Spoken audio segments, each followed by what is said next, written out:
जय हिंद प्यारे साथियों, कैसे हैं आप सब। उम्मीद करता हूं कि आप सब अच्छे ही होंगे। तो प्यारे साथियों, आज की इस वीडियो में हम लोग जानेंगे कि अगर आप गणित में कमज़ोर हैं तो आप अपने गणित को कैसे मजबूत करेंगे। और आपका जब गणित मजबूत हो जाएगा तो निश्चित तौर पर आप किसी भी एग्ज़ाम में गणित की परीक्षा देंगे तो आप ज़्यादा अंक ला पाएंगे।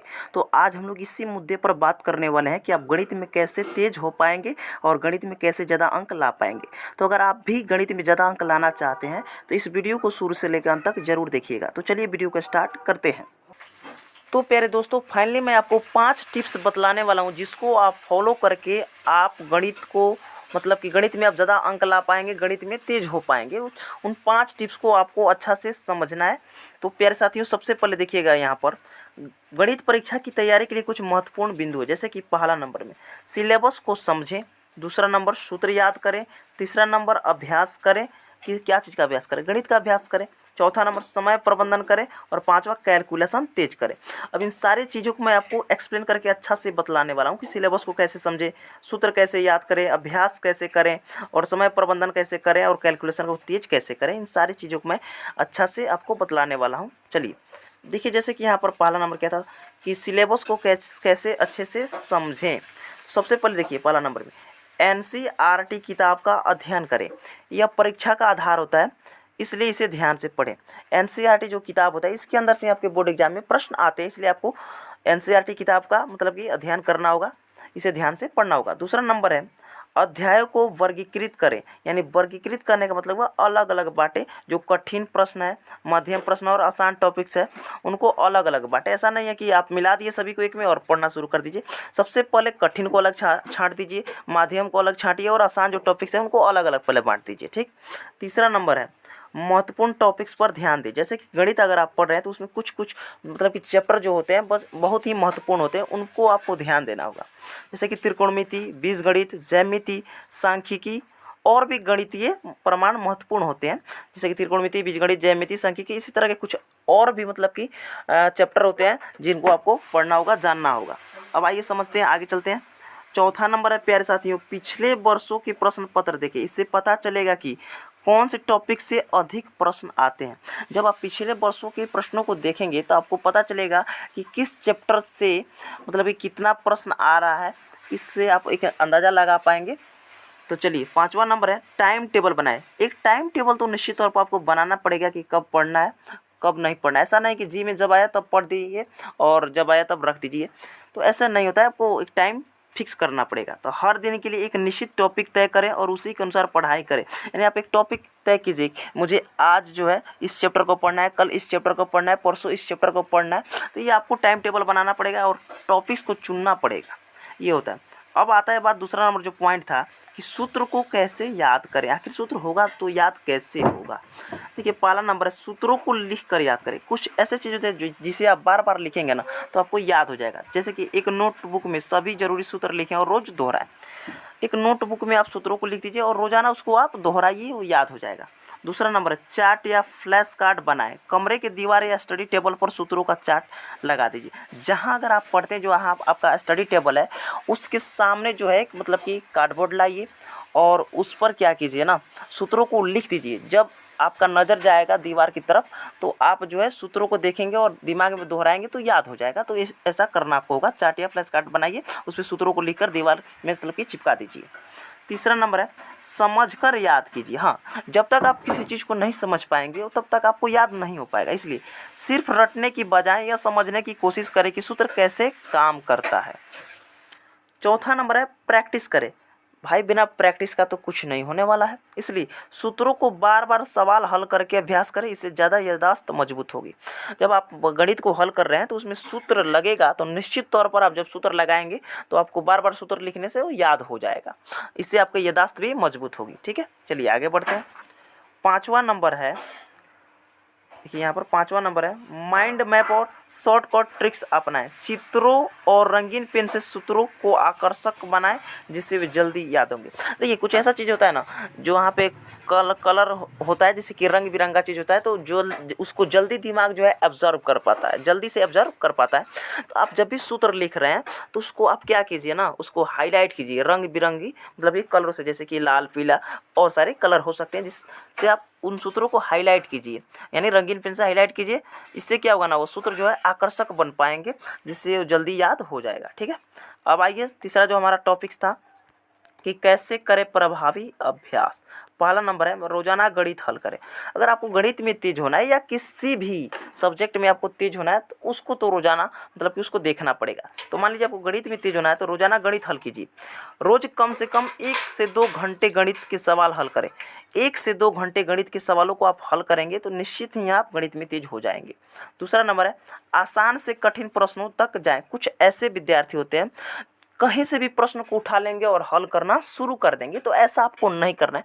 सबसे पहले अपने लेवल के हिसाब से सवाल को हल करना है, यानी सबसे पहले आसान प्रश्नों को आप हल कीजिए, उसके बाद आप कठिन प्रश्नों को हल करना शुरू कीजिए। पहले सरल सवालों को हल करें, फिर धीरे धीरे कठिन प्रश्नों पर जाएं।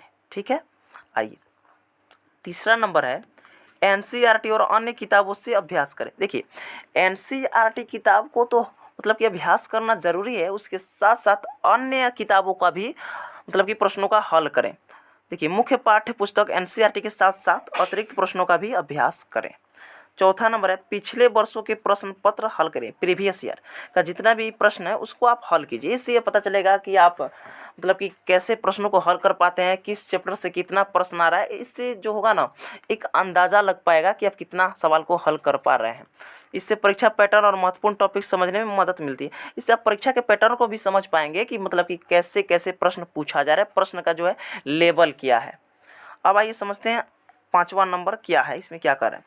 पाँचवा नंबर है मॉक टेस्ट दें। मॉक टेस्ट होता है मतलब कि आप एक टाइम फिक्स कीजिए कि 10, 5, 15 मतलब जितना क्वेश्चन हो आप चुन लीजिए कॉपी किताब में से, और एक टाइम फिक्स कीजिए कि जैसे कि 10 प्रश्न है तो मुझको आधा घंटा 1 घंटा के अंदर में इन 10-15 प्रश्नों को मतलब कि हल कर लेना है। इससे क्या पता चलेगा ना, समय सीमा के अंदर आप प्रश्न हल करने का अभ्यास करें, जिससे स्पीड और एक्यूरेसी बढ़ेगी। इससे ये पता चलेगा कि आप मतलब कि कितना समय में सवालों को हल कर दे रहे हैं और कितना सही कर दे रहे हैं। इससे आपको मतलब कि बहुत बेनिफिट होगा।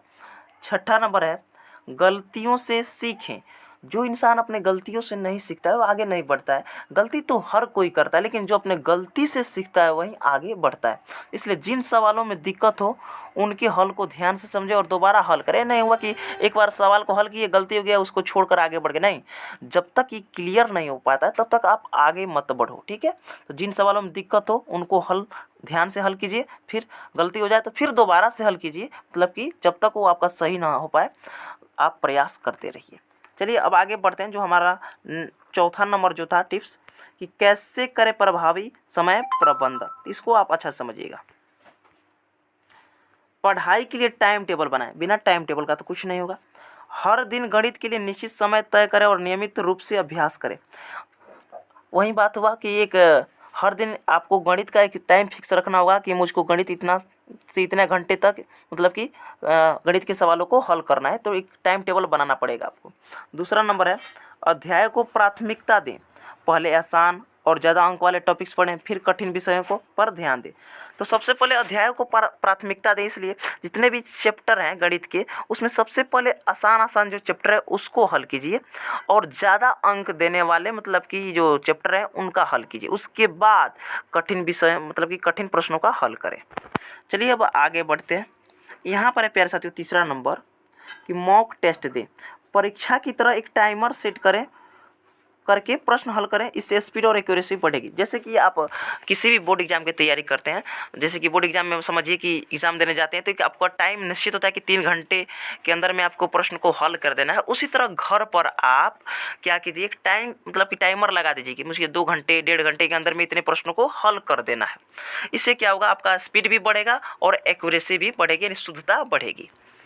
चलिए चौथा नंबर है पेपर हल करने की रणनीति बनाएं। एक हर एक चीज़ में देखिए रणनीति होता है, तो परीक्षा में पहले वे प्रश्न हल करें जो जल्दी हो सकते हैं, फिर जटिल सवालों पर जाए यानी कठिन सवालों पर जाए।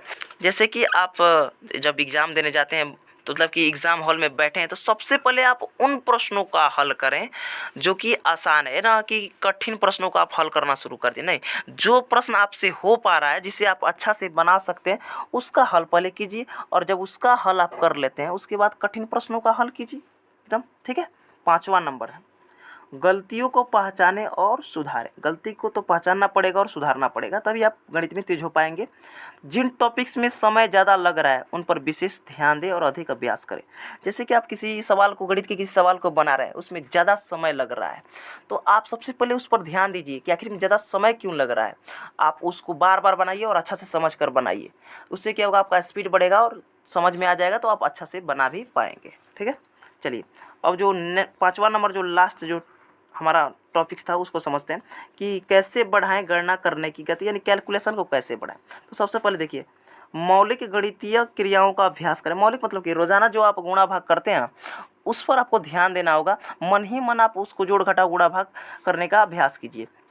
जैसे कि जोड़ घटा गुणा और भाग तेजी से हल करने का अभ्यास करें, ये चीज़ होता है। तो आप मन मन में कुछ कुछ ऐसे मतलब कि अंक है जिसे आप जोड़ घटा गुणा भागा कीजिए, या नहीं कि आप पेन उठाकर गुणा करना शुरू कर दीजिए। आप मन ही में गुणा करने का मतलब कि अभ्यास कीजिए। इससे जो होगा, आपका कैलकुलेशन बढ़ेगा, और जब कैलकुलेशन बढ़ेगा तो निश्चित तौर पर आप गणित में धीरे धीरे तेज हो जाएंगे। दूसरा नंबर है टेबल वर्ग, यानी टेबल वर्ग यानी स्क्वायर और घन क्यूब याद करें। 1 से 20 तक आपको तो पहाड़े आने चाहिए। गणित, अगर आप गणित में तेज होना चाहते हैं तो 1 से 20 तक पहाड़े आने चाहिए। 1 से 30 तक के वर्ग यानी स्क्वायर निकालने आना चाहिए। अगर कोई आपसे पूछे 5 का स्क्वायर क्या होता है, तो 5 गुणे 5 लिखकर गुणा ना करना पड़े आपको। 5 का स्क्वायर डायरेक्ट आप पता है 25 होता है। कोई पूछते कि 11 का स्क्वायर क्या होता है, तो 11 गुना 11 लिखने की आवश्यकता ना पड़े आपको, डायरेक्ट आप पता है कि 11 का स्क्वायर 121 होता है। ऐसे आपको माइंड में याद होना चाहिए। कम से कम 1 से लेकर 30 तक वर्ग याद होने चाहिए, और 1 से 15 तक के घन याद होने चाहिए। इतना आपको याद होने चाहिए। ठीक है, उसके बाद आइए तीसरा नंबर जो है, ध्यान दीजिएगा, शॉर्टकट ट्रिक्स अपनाएं। शॉर्टकट ट्रिक्स अपनाएं। विभाजन, गुणा और जोड़ों को जल्दी हल करने के लिए वैदिक गणित का ट्रिक्स सीखें। जैसे कि बचपन में आप गुणा भाग सीखे होंगे कि ऊपर नीचे लिख कर गुणा करते हैं, तो ऐसे अगर आप करेंगे तो समय ज़्यादा लग जाएगा। वैदिक गणित में क्या होता है ना, शॉर्टकट आपको ट्रिक बतलाया जाता है कि 2 अंक 3 अंक का गुणा आप कैसे आसानी से कर पाएंगे, भाग कैसे कर पाएंगे, तो उस चीज़ पर आपको ध्यान देना होगा। हालांकि मैंने वैदिक गणित पर मतलब कि मैथ के जितने भी मतलब कि शॉर्टकट गुणा भाग का जो ट्रिक्स है, मैंने शॉर्ट वीडियो पहले से ही बना रखा है। अगर आप नहीं देखे तो मेरे चैनल पर जाकर शॉर्ट्स वाले सेक्शन में जाकर देख सकते हैं। चौथा नंबर है, ध्यान दीजिएगा, कलम का कम और दिमाग का ज़्यादा उपयोग करें। कभी कभी क्या होता है ना, छोटा छोटा गुणा भाग भी हम लोग कलम से ही करना शुरू कर देते हैं। ऐसा मत कीजिए, दिमाग में ही करना शुरू कीजिए। छोटे छोटे गुणा भाग और जोड़ घटाव को मन में ही हल करने की कोशिश करें। इससे आपका जो होगा ना, याददाश्त बढ़ेगा, और मतलब कि आपका जो क्षमता है डेवलप होगा, उसको मतलब कि मन में जब आप उसको कैलकुलेशन कर पाएंगे तो। चलिए 5वां नंबर है, दैनिक अभ्यास करें। रोज 10 से 15 मिनट तक तेज गणना करने का अभ्यास करें। मतलब कि 10 से 15 मिनट आप कहीं शांत बैठ जाइए और मन में ही जोड़ घटा गुणा भाग कीजिए। छठा नंबर है, प्रैक्टिस सेट और मॉक टेस्ट दें। देखिए, टाइमर लगाकर प्रश्न हल करें, इससे स्पीड और सटीकता दोनों बढ़ेगी। देखिए, अगर आप कहीं भी कोचिंग इंस्टीट्यूट में कहीं भी पढ़ते हैं अगर आप हैं, तो क्या होता है ना, बच्चे के मन में चलता है कि जब हमारा सर गुरुजी टेस्ट लेंगे तभी हम मतलब कि टेस्ट देंगे। ऐसा नहीं है। अगर आप कहीं भी पढ़ रहे हैं, किसी भी संस्थान में पढ़ रहे हैं, अगर आपका चैप्टर ख़त्म हो गया, उस चैप्टर का अपने से टेस्ट दीजिए। उसमें से 10-5 क्वेश्चन को छांट लीजिए और उसको अपने आप से उस सवालों को हल कीजिए। ठीक है, इससे आपका मतलब कि जल्दी से स्पीड बढ़ेगा और शुद्धता भी बढ़ेगी। 7वां नंबर जो है लास्ट है, गलतियों से सीखें। बार बार मैं आपको ये बतला रहा हूँ, क्यों? क्योंकि आप जब गलतियों को सीखेंगे, गलतियों से सीखेंगे, तभी आगे बढ़ पाएंगे। यदि कोई कैलकुलेशन गलत हो रही है तो उसका कारण समझिए कि किस कारण से ये गलती हो जा रहा है, और दोबारा उसका अभ्यास करें, दोबारा बनाएं। तो उम्मीद करता हूँ कि आप इस चीज़ को समझ पाए होंगे। तो फिर मिलते हैं एक नई वीडियो के साथ, तब तक के लिए जय हिंद, वंदे मातरम।